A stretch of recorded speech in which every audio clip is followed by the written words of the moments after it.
Hello everybody, just before we introduce ourselves, we just wanted to go through what this session is going to be covering. So we are wanting to help you with everything to do with your placements, whether you are on placement at the moment or if you are about to be going on one in the next few weeks. So we are going to be discussing working with other adults, planning, behaviour management and the teaching standards. So if you have any questions about anything that we are covering, you can pop them in the chat, like Louise said, but we are also going to be using something called Mentimeter, which I'm going to be going through in a second, and that's just an anonymous way for you to be giving your input during this session. We would love for you to give us as much input as you are confident and comfortable to do, and like I said, it is anonymous. So my name is Ashley. I am a former primary school teacher. Taught predominantly in Key Stage 2 in Year 4 and Year 5, but I've also got experience as a supply teacher. I did my placements in Year 2 and Year 6 and worked in a nursery, and I was a one-to-one learning support assistant at some point. I now work for the Trainee Teachers and ECT team, I think for around 3 years now. I host a podcast with Simeon, who's going to introduce himself in a second, and I also lead the TikTok and Instagram channels. So if you see us on there, it's usually me that you might be interacting with. I absolutely love working at Twinkl, helping you guys through the trainee year and transitioning through to your ECT year and your teaching career beyond that.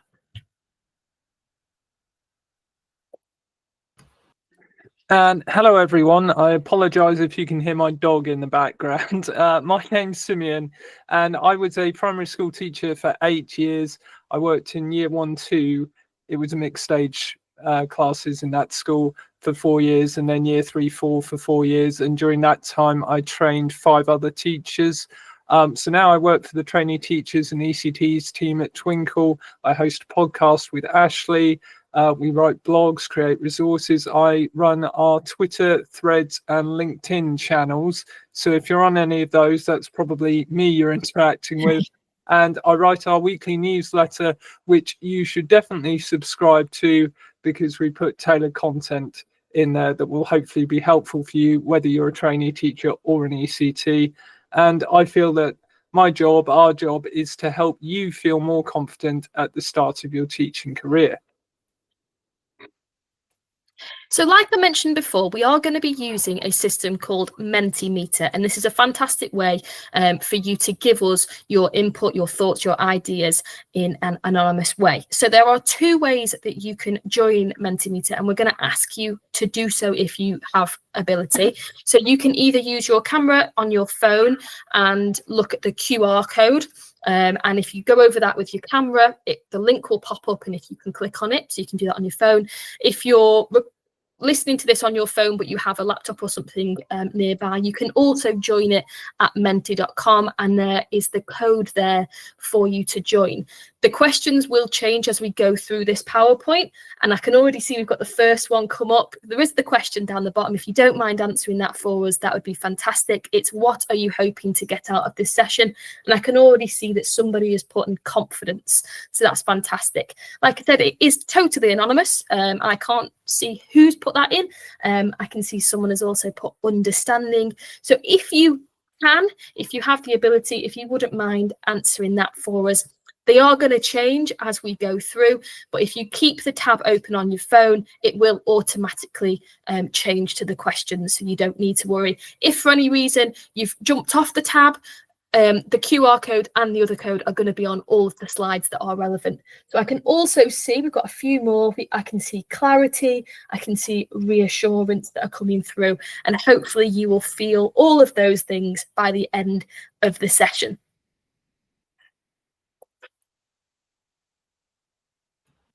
Okay, so we're going to start the session by talking about working with other adults, and this is such an important thing.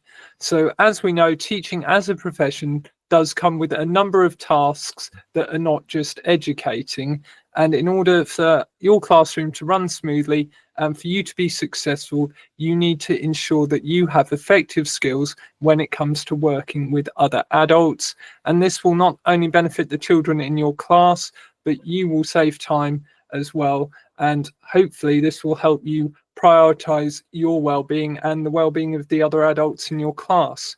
So we have our first Mentimeter question at the bottom. I'm very excited because it's the first time we've done this. So can you tell us what adults you might need to work with in school? And I could already see that some of you have noticed that the question was on there and have entered it already. So Oh, wow. So we've got, so far, we've got SLT, you've got Senkos, you've got teaching assistants. What I would think of is maybe some of the staff that you might not immediately think of, as they are incredibly important throughout your teaching career. So if you can think of any other adults that you might work with, have a think. Oh yeah, and I've got a few, but I'll save them in case they don't come up. Yeah, we've got general workers, got middays. Yeah, they're fantastic. Really, really useful for the middays, especially if they are helping sort of inside and outside at lunch times, just to get any bits of information that has gone on at lunchtime. They're fantastic. I can see another Senko's come up. General workers. Yeah, that is a general term for quite a few. Simeon, have you got any more that you would suggest? Well, I always tried to make sure I was on very good terms with the caretaking staff, because sometimes my classroom would be a mess, especially if I was doing an art project, and the admin staff, because you will need both of those in your career and they can help you out a lot. Yeah, as a general rule, it's always good practice to be polite and friendly to any staff that you might see, from the cleaners, like you say, TAs, midday staff, dinner staff, admin staff. You don't know when you might need their help. They are very, very useful. And also, especially when you're on placements or if you're new to a school, it's fantastic to know as many people as you can. If you're wanting to feel part of the community, being able to have lots of people to say hi and know your name is an easy way to feel a part of that community. So it's really, really useful to speak to as many people as you can. Yeah, and I'd also say you never quite know who might come into school. So you might meet some of the governors might come into school, and those could be parent governors. For example, parents might come in for fundraising or to help out in class, or you might have someone like an ed psych come in to school to help you. So having that skill set, that toolkit to work with a wide variety of other adults is really valuable. And we've got some resources to help with that. So most of these resources have been written and designed by our team. In fact, Ash, did you do this one? Yes. Yeah, I thought so. So we've got our Working with Other Adults tips guide, and this will hopefully give you confidence to deploy other adults effectively in your classroom. And this is a teacher-made guide by Ashley that gives you 10 tips to help you build positive relationships, communicate and effectively work with other adults to support your new class. And I always thought as a teacher, you're not given the title of manager, but you are managing people, and it's important you do that effectively and kindly and you think about them. One thing that really helped me at my school, we had a policy of always writing down a little bit of instructions for anyone who came into our class, and that's what this second resource is about. So this is a planner to help you communicate with the other adults you're working with. Yes, it's a little bit more planning, but it will save you time in the long run, especially with your TA. If you're lucky enough to have a TA, I found this was really, really useful for me. It made my TA feel more valued and we got more done. So if you're planning interventions or you need any resources preparing, or you're thinking about what groups your TA might work with, this is a really useful resource. It can also be really useful if, like me, I considered myself quite young when I got into teaching, and a lot of the adults that I was working with were a lot older than me or more experienced, had been at the school for a longer time, and I felt a little bit of imposter syndrome when I was first teaching. So having something like the planner that I could write down things, it just made me feel more confident when I was giving the instructions, that they had it there written down and I could get my words out instead of feeling like this young sort of kid really with these adults. So if that makes you feel more confident, you can do it that way, or like Simeon said, with the tips, you might be able to do it That's a really good point, Ashley. I don't want to go off too much on a tangent, but I had a very similar experience. I started with a TA who had been at the same school for 20 years. She knew everything about that school. And I think in that circumstance, it's perfectly fine to ask their advice sometimes and try and build that relationship of mutual respect and understanding and use what they know to help you. Don't feel like you have to know everything. Yeah, 100%. So we're going to move on now to behaviour management, which is a really important foundation of teaching. It is one of the teaching standards, which are important, and we're going to go through them, but it's also one of the most essential day-to-day skills that you will have, and one of the most important tools that you will wield as a teacher to make sure that you are effective, that your children are listening and retaining and progressing with their learning, and that you are creating a pleasant working environment for you and your students to be able to get the best out of yourselves and them. So it's a really important skill to develop. So we were wondering if you knew or you have already been using some behaviour management techniques, and if you could let us know what those are on the Mentimeter. So anything that you have used in any of your experience, or anything that you've observed, if you haven't taught yet, which is absolutely fine. If you haven't done it, but you've been observing some lessons, what is something that you have seen or you have done to manage the behaviour in your classroom? I'll give you a couple of minutes.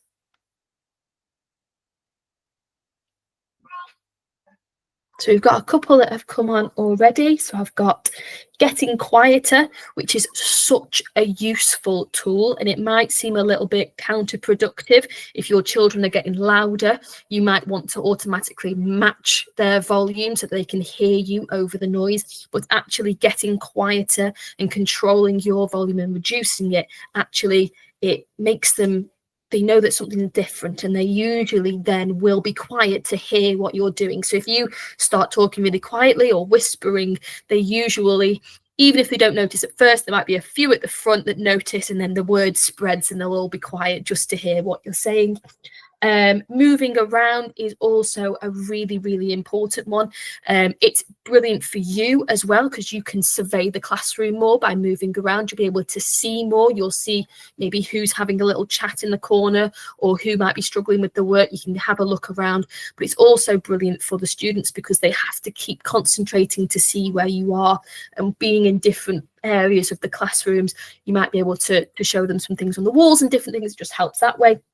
We've also, these are fantastic, by the way, well done for inputting all of these. Whole class rewards can be fantastic, especially if you've got like a school system that you have to follow. They can be fantastic and a great way of doing that. It's one of the things that you might need to keep an eye on, just because you don't want the whole class to suffer if it's only a couple of students that aren't sort of meeting your expectations. But it's one that's definitely a good way to go. And praising the positive is another one that's just been mentioned. That is crucial. Positive behaviour management is fantastic, and that is just noticing what the children who are doing the right thing are doing and showing that off to the class. You're giving that attention. The children who may be doing the negative behaviour are usually doing it because of an unmet need or because they want the attention, and they would rather get any attention than nothing. So if they can see that the children who are doing the right thing are getting that attention, they will usually follow suit. There are a couple more that we can talk about. Pauses can be fantastic. It's the same way as being quiet. But again, if you're just pausing, the children are usually very curious about why you've stopped and want to know why you've stopped. So that can be a fantastic way. Another way that I'm sure you've probably seen, but we haven't seen it mentioned on this, is just a countdown, a simple countdown. The younger students, you might have a nice rhyme and you might change that rhyme up, and it might be quite a silly one. A usual one is 1, 2, 3, eyes on me, but they can be brilliant. And you can even have countdowns on the whiteboard so that if they're doing something for a longer time, you know, you might give them a minute timer or things to finish and put the books away and things like that. I've also seen someone that's put on attention grabbers. That can be fantastic. It's a brilliant way of, if you just need to sort of click and sort of stop where you're at, and let's just change it completely. Attention grabbers can be a fantastic thing to do if you're feeling confident doing that. And another one which we haven't mentioned but I think would be fantastic to let you know about is sort of movement breaks, getting them up and moving if they've been working for a long time and you can see that they're starting to get a bit restless and they're starting to chat and you can see that they're off task.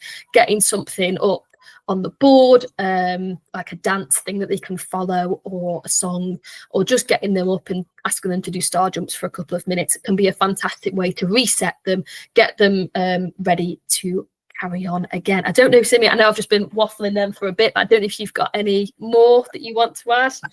I could talk about this one for a while. I'll say whoever put about attention was right on the money. I was always told in teaching you get more of what you focus on, so really try and focus on that positive behaviour. And the only other one I'll add is that I realised sort of later on in my career that what I was doing automatically that some of my trainees weren't doing was I was planning for the sort of transition bits in lessons that can be a bit tricky, like the children getting off the carpet or coming in from break, or how are they going to put their books away, or how are they going to get out this resource.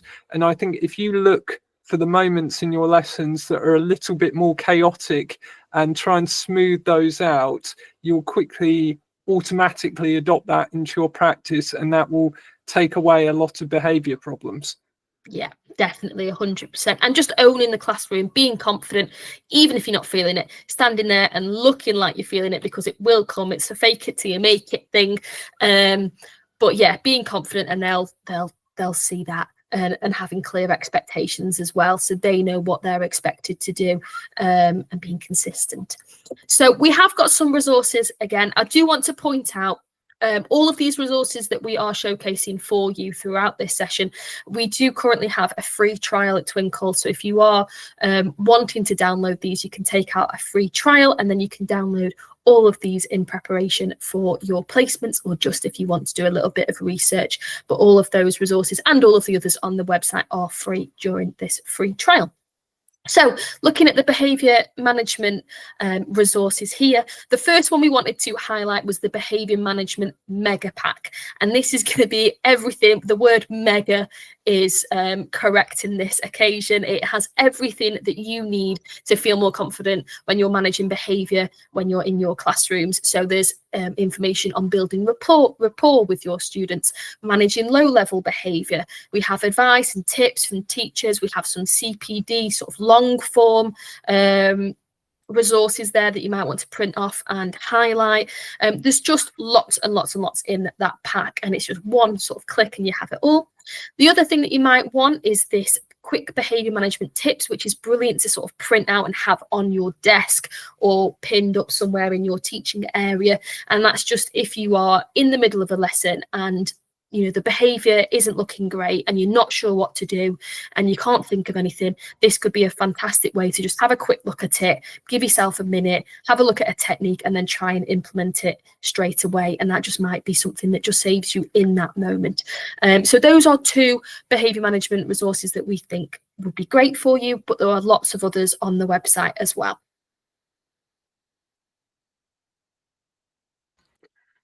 Okay, so moving on to planning. Now, as we know, a lesson plan is a detailed guide that outlines what students will learn during the lesson and how it will be taught and assessed.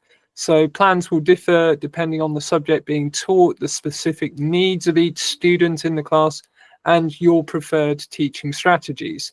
Lesson plans, of course, play a crucial role in teaching as they help to organise the learning process and ensure that students are achieving the objectives set by the national curriculum. They also serve as a way to create opportunities for evaluating previous learning and understanding whether certain activities were successful or whether they will need to be adapted for future use. So we've got our third Mentimeter question at the bottom of this one. What are the key aspects of a lesson plan? I'll give you guys some time to answer that one.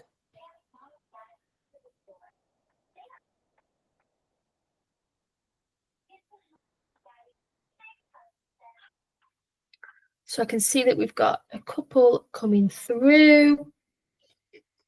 See if there's any more. Oh, fantastic. So we've got, oh, lots coming through. I need to read them all now. Oh, good. So the scaffolding needed, which Nice. is fantastic. Yeah. That is definitely one.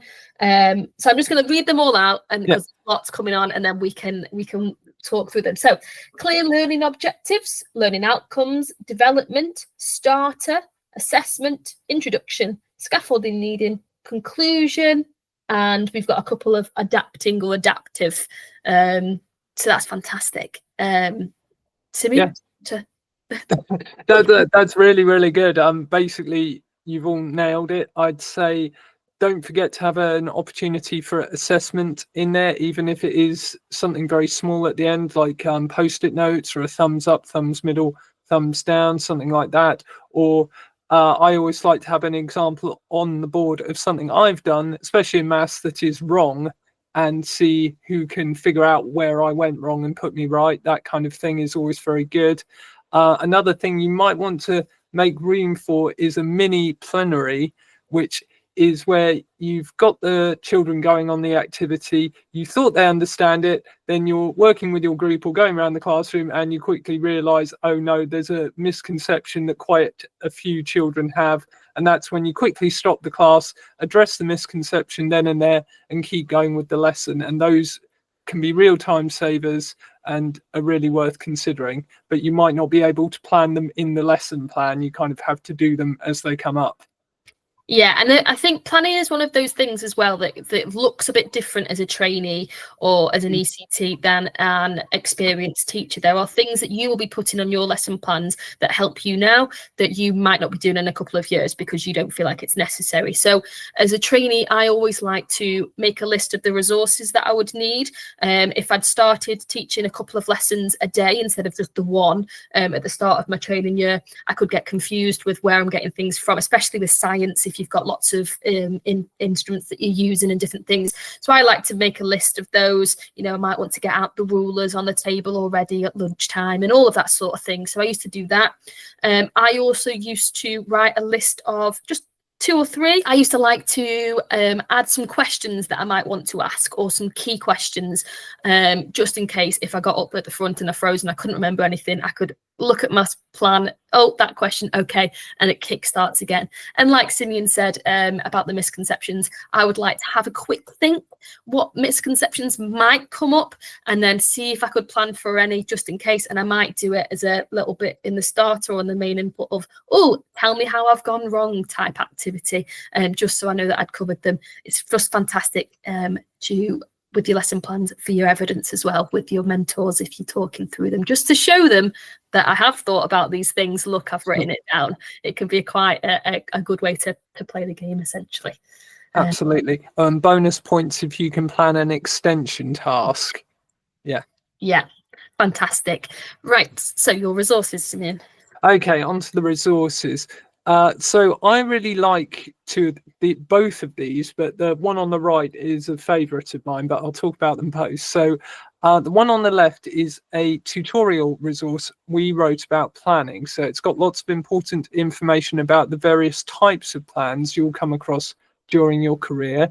It includes detailed explanations and examples of the essential elements and structure of a lesson plan, along with questions that you can ask yourself while you're planning to ensure that your lessons are of the highest possible quality. So that is a really useful resource, but I do have a soft spot for this one on the right, which is the annotated lesson plan. So this breaks down all the individual sections of a lesson plan, and next to each section it has an annotated label that provides context explaining what's required and why that's such an important part of a lesson plan. And I think that's a really valuable tool for a trainee to have. I certainly wish I'd had that one when I was training, because I did feel a bit like, oh, why am I filling this in again? And I think if I could have reminded myself why this is so important, that would have helped me. Yeah. Okay, so this is the last Mentimeter question now, and we are on to the last segment of this session. So we are going to be talking about the teachers' standards. So the teachers' standards are a set of professional standards for teachers and trainees that are they are expected to maintain when you gain qualified teaching status. So you've probably already heard of them. If you're at university, they have probably been drummed into you. They are the foundation of being a teacher, really. So they apply to trainee teachers, ECTs, and any teachers in maintained mainstream schools. So they are there to ensure that education in England and Wales is the best it can be, and that all children are getting the same level of education and all teachers are teaching to the same standard.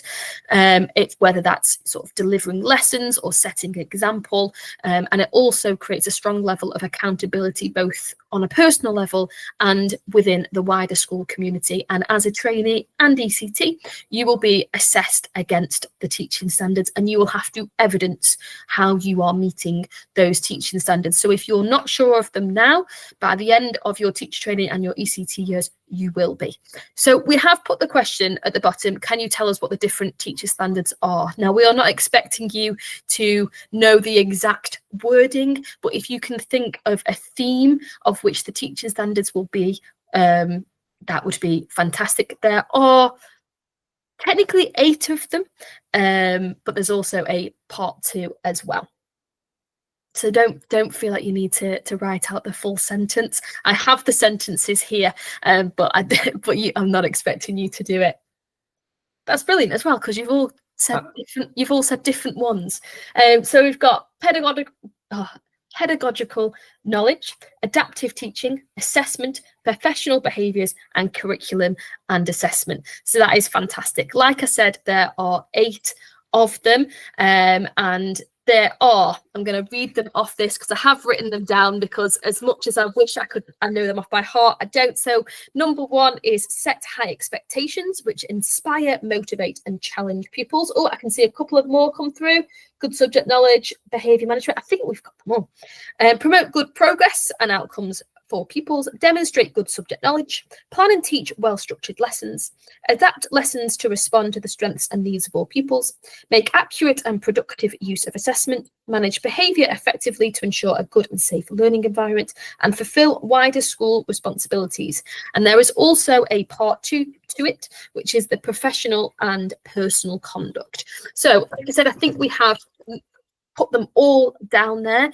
So as a trainee, as I mentioned, you will be asked to evidence those, and evidence can seem a little scary, but there's lots and lots of ways that you can do that. For one, Simeon, with the lesson plan, like we were saying before, you can photocopy those and highlight areas and things that you've been focusing on and put those into your evidence. If you've ever been to any after school club or anything like that, extracurricular, you can note down times and different things. There are so many ways that you can evidence, and we can talk about that on a separate thing, but I just wanted to go through some of the resources that we have for the teaching standards to help you to get comfortable with them, to understand what they are and feel confident in talking about them with your mentor or at university. So the first one is something that I think is fantastic, and it's just it covers everything. It is the ultimate teacher standards pack. So this pack covers 8 of the teacher standards. They've all got their own folder, and they all have essential guides for looking to basically being fantastic in that teaching standards. There are practical tools like planners. There are posters that you can have up on your wall that you can say, oh, this is to show this is to have a lovely learning environment. There are in-depth resources for the key teaching areas such as behaviour management and lesson plans. And you've also got in there the PDF helpful links, which is the resource on the right, which I'm going to go through it. But there's so much. There's evidence guide, there's guidance to how to evidence. There are top tips, there are checklists. There's everything in there for all of the teaching standards. So if you are wanting to get ahead with them, that is the resource that I would be recommending you download. The helpful links. This is an example of teaching standards 1. But we have 8 of these, 1 for each teaching standards as well. So it's a handy PDF document, so you download it, and then there are all of those clickable links. So on this teaching standards 1, there are 8 blogs There are 3 YouTube videos and there is 1 podcast episode. So if you consume your information in a different way than just reading, if you prefer to listen to it, we've got accessible ways for you to retain that knowledge, and they're just fantastic, and it's all different for each different one. And again, you can write down that or print it off or put it in your folder if you've read a blog, and that goes a long way to evidence that you are learning about that teacher standard. I don't know if you've got anything to add on teacher standard, Simeon? Just that I've had a couple of trainees who were fantastic, clearly met the teacher's standards, but they didn't keep their evidence, and they had a bit of a panic at the end of the year and had to get it all together very quickly. So please just keep it as you go. It's just much easier for everyone at the end of the year, including your class teacher, who might suddenly have a freak out with you if they realise you haven't been doing it. Definitely, and little and often is just the best way to go with it. Yeah. Set yourself aside maybe a week just to go through what you've done that week and put it in your folder, or every day if that's what's better for you. But we are at the end of our session.